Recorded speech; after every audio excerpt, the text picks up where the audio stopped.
2024 has been a really weird season so far. And sometimes we have teams that, hey, everything's going great. We're doing good. We're at the top of the standings like we expected to be. And other times, well, not so much. I have one of those teams right now. I have a team that I expected to be one of the better teams in the league. It's been one of the better teams for the past 3 years. It's made the playoffs every single season. But this year, well, things just kind of fell apart. And so I'm going to show you guys the process that I'm going through rebuilding my team right now. And you guys can feel free to get in the comments, ask questions about your own rebuild, and maybe I can help you out with yours as well. So let's look at the team originally. I had a lot of really good players, guys like Patrick Mahomes, Tyreek Hill, Kenneth Walker, Terry McLaurin, Deebo Samuel, a lot of guys that you would think would be on a championship team. And this is a 14-team league, so having top-end talent really is important. Well, as you know, Patrick Mahomes really hasn't played too well this year. I've had some injuries with some guys like Michael Pittman Jr., and he's also been not very good as well. Then you have guys like Javonte Williams, who's been up and down. Ramondre's been up and down. Tyreek Hill with the Tua stuff made him almost irrelevant for most of the season. And so I found myself at a point where I kind of had to start selling off assets. Now, I'm still in the process of doing it. But one of the things that you need to make sure that you're ready to do is if you are a team that you thought was competing and you find yourself not, you need to identify that as quickly as possible, because the bad teams, the teams that knew they were rebuilding, for the most part, they don't have assets to move at this point this early in the season. The teams that have assets to move are the ones that thought were going to be good, maybe capitalize on some older veteran players, but now aren't. There's going to be a few teams like that every single year in your league. You want to be the first to market, though. You want to be the first one to identify, hey, maybe this isn't my year, because what happens is these teams that are ready to win, they only have so many disposable assets. They only have so many draft picks or young players that they're willing to part with. So you need to be the one to get ahead of the game and end up making moves before those assets dry up. And that's what I decided to do in this league. So first trade that I decided to go after, we went back and forth a little bit, but I ended up selling a lot of assets in just one trade.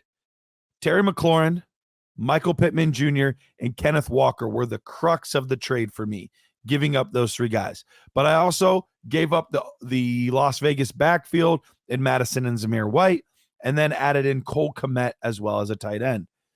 Then I got in return a late 25 first, a mid 25 first, so 225 first, a 26 first that will more than likely be late, and then Isaiah Pacheco as well. Now, if you've been with us for a long time, you're like, Garrett, you say on rebuilding teams don't acquire running backs. Well, this guy's not getting me any points right now because he's going to be on the IR.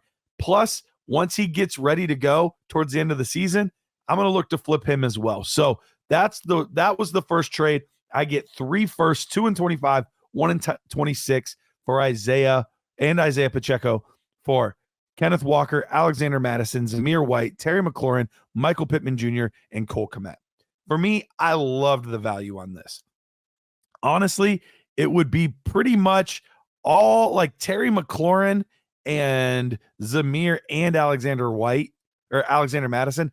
I'm not even sure those guys quite stack up to being worth Isaiah Pacheco, but probably right around Isaiah Pacheco. So that means I got 3 firsts for Kenneth Walker, Michael Pittman Jr., and Cole Kmet, which I feel great about in a rebuild.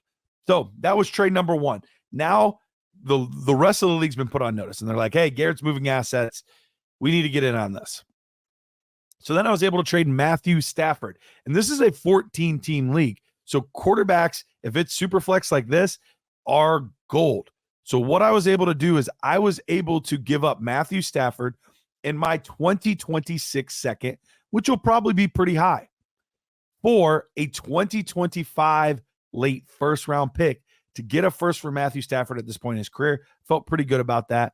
Plus I get his 2026 second. So basically he gets to move up a little bit in the second round in 26, but I get that 25 first for Matthew Stafford. Another one, feel pretty good about this deal. Last move that I made, Tyreek Hill. I had to get him off the squad, but I really didn't want to settle for seconds.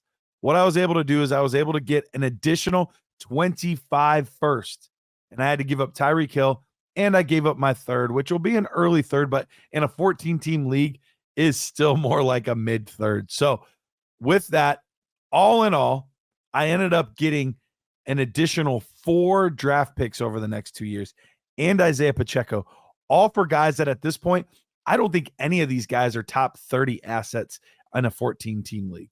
Maybe Tyreek Hill, but at this point in his career with the injury to Tua, I'm not sure he's a top 30 asset anymore. So to be able to get that many first-round picks for guys that are just fine players, I feel pretty good about that. And that's going to really accelerate my rebuild. So now on my team, let me go through all of my assets. Let's start with the team.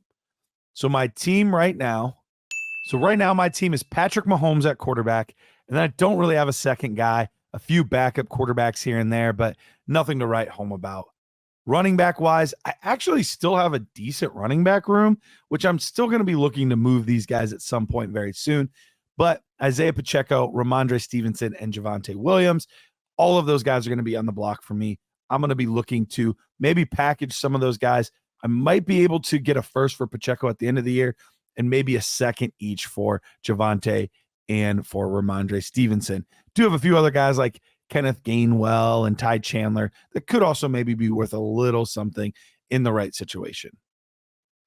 Wide receiver wise, right now I have DeAndre Hopkins, who is probably about to be moved. There's a trade out there where I'd be getting a third and a fifth to give him up. At this point, it's worth it to me. So he'll be moving. I also still have Deebo Samuel.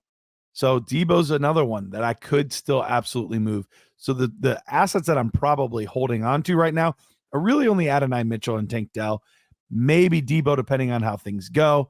But those are the guys there. And then basically nothing at tight end. So the team is more or less depleted, but I still have a few assets that I'm looking to move. This was a full tear it down from the studs type of rebuild. We'll see. I'm probably not moving Pat Mahomes at this point just because his value's dropped a little bit. If I was going to sell him, I'd want to sell him closer to peak value. So I'll probably just hold for now unless he has an end of the season resurgence, in which I'd be willing to look to move him as long as I could get some early assets. So that's what I have as far as the team goes. But as far as my draft picks go, I have 5 first-round picks in 2025. And that is mine, which will be one of the top 2 picks or so. Then I also have 1 mid and 3 probably late round, first round picks. Then I have my own second round pick and a 4th and a 5th.